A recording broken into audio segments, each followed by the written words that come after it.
So today I wanted to talk to you about communication styles. I bet a colleague a beer the other night that I could hunch her communication style. I'll explain communication styles a little bit in a sec, but there's basically four of them. We're all a mix of all four. So what I bet her a beer is I would hunch her primary communication style, her secondary, her third, and her fourth, all in order. And I had just actually hunched her personality style, and there's 16 of those before. So I was on a bit of a roll.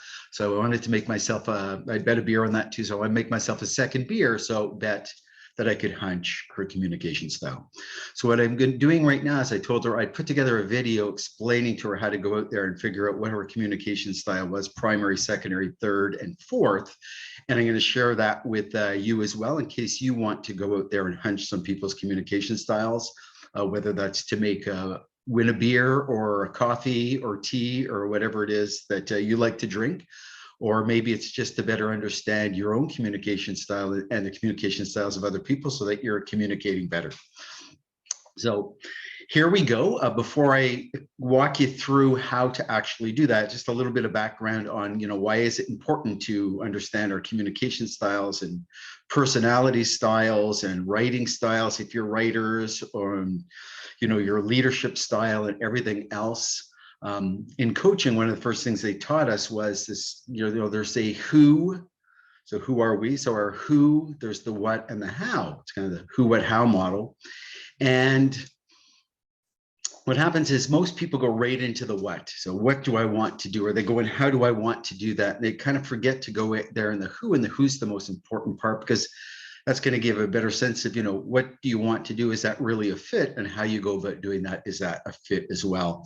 So what I found myself, I wrote a book, my book, Mondays Don't Have to Suck. One man's unintentional journey of life-altering self-transformation. So I've gone through a lot of change recently over the last 10 years.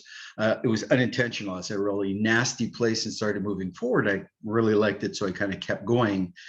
And I think the thing that helped me out the most was just going out there and getting a better understanding of, who I am, what makes me tick.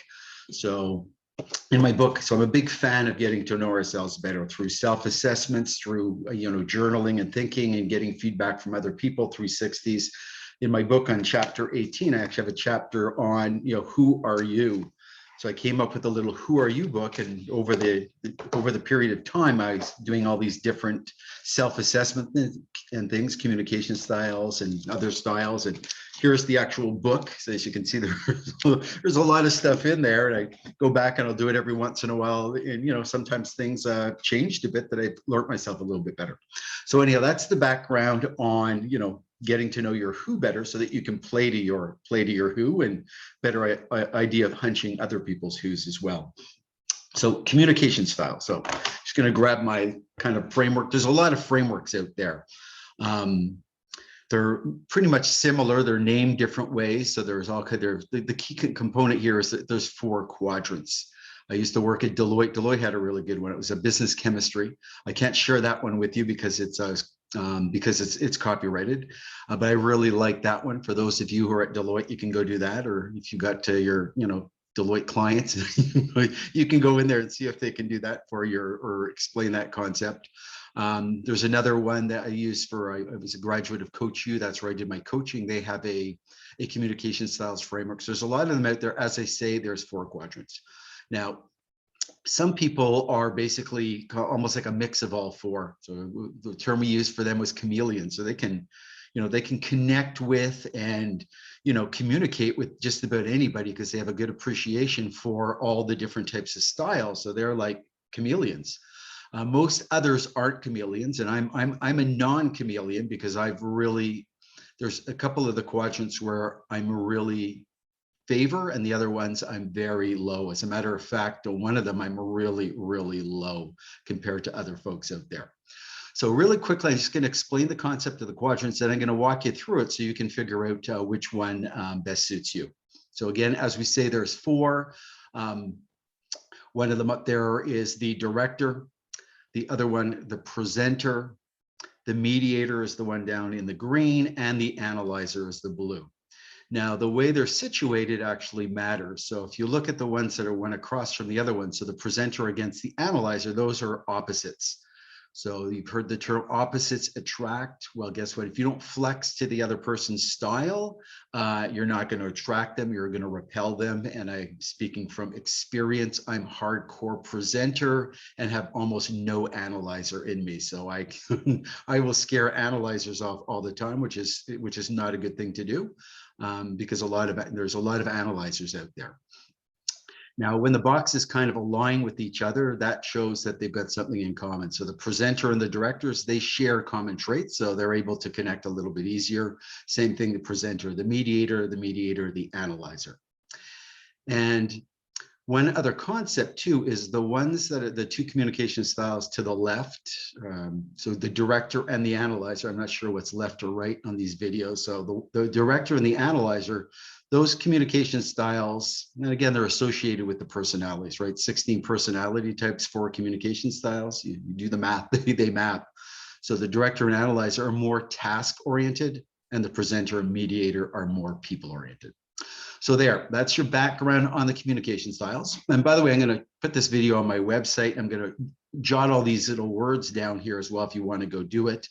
But in the meantime, if you want to do it right now, grab a pen, pencil, and grab some paper. And I'm going to walk you through this. So this is how it works. This is a very simplistic approach to it, but I'll give you an idea. I'm going to read 10 words for each one of these quadrants and pick the ones that resonate with you, and we'll go through each one of them, and then what you'll do is you'll count them up. So for example, if you have 10 out of 10 in director, and you've only got 3 out of 10 out of the presenter, then your director would be your primary and your presenter would be more your secondary. So we'll go through, and what you'll do is you'll come up at the end, you'll see your primary, your secondary, your third, and your fourth. And if you're a chameleon, well, then you'll be a mix of all 4. So here we go. So those of you who are already, you have something else to do, take off. You can go back later on the website. You can freeze frame this thing and go through it yourself, but I'm going to read them out for everybody else. So here we go. We're going to start with the director. So director, and again, I'm reading these things backwards here. Take charge,